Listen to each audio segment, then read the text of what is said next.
बिहार की राजनीति जैसे होती है वैसे पूरे देश में कहीं नहीं होती है। बिहार की राजनीति में हर समय हलचल रहता है।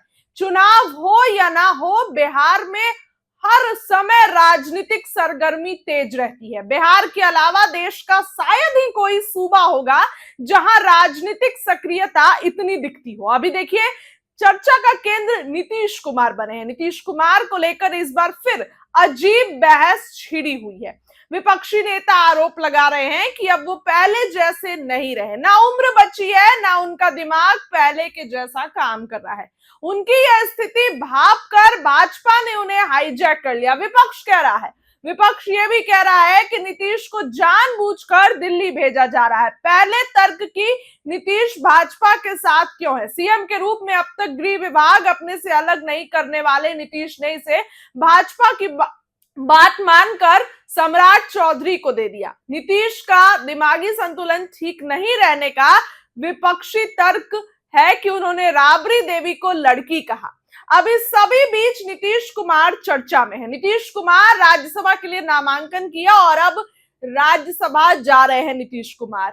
अब अगर मैं कहूं कि नीतीश कुमार को लेकर एक बड़ी खबर सामने आ गई है, आपको बताती हूं। अपने लंबे संसदीय जीवन में नीतीश कुमार लोकसभा, विधानसभा और विधान परिषद के सदस्य रह चुके हैं। उन्होंने चौथे विधायी सदन राज्यसभा जाने की स्वयं इच्छा जताई, नामांकन दाखिल किया और जीत भी दर्ज कर ली। वे विधान परिषद के सदस्य के नाते सीएम हैं। राज्यसभा जाने पर उन्हें विधान परिषद की सदस्यता छोड़नी पड़ेगी। उन्हें निर्वाचन के 14 दिनों के अंदर विधान परिषद से इस्तीफा देना होगा। वे 16 मार्च को राज्यसभा के लिए निर्वाचित हुए। उन्हें 30 मार्च तक किसी एक सदन से इस्तीफा देना होगा।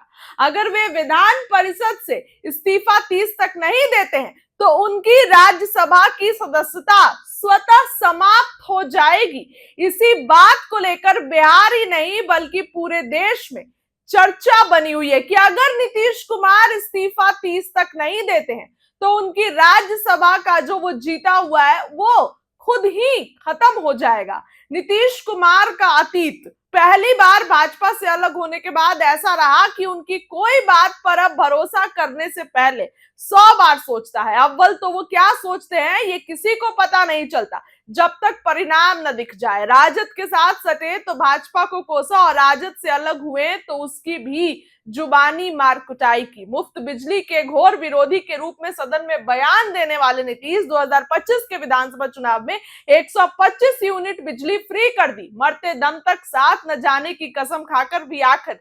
भाजपा के साथ आ गए। भाजपा ने भी हमेशा नीतीश का सम्मान किया, लेकिन अब सीएम की कुर्सी नीतीश कुमार छोड़ने जा रहे हैं।